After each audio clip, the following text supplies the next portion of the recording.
Hey there! Welcome to today's episode of Cooking in Quarantine. Today I'm going to show you how to make an egg on toast. So, what are you waiting for?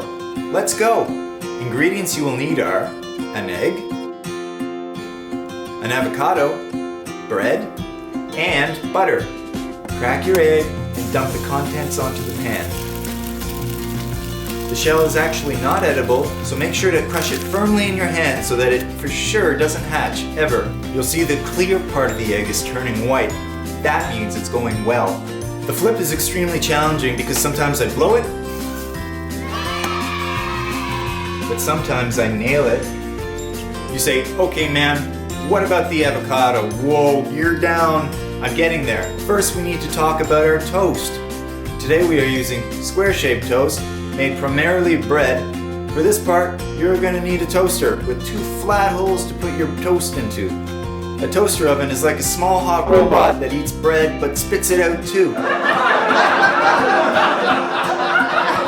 This part is called the crank, and I'll show you why. Push it down, easy as that. Ha! Okay, now the part you've been waiting for, the avocado.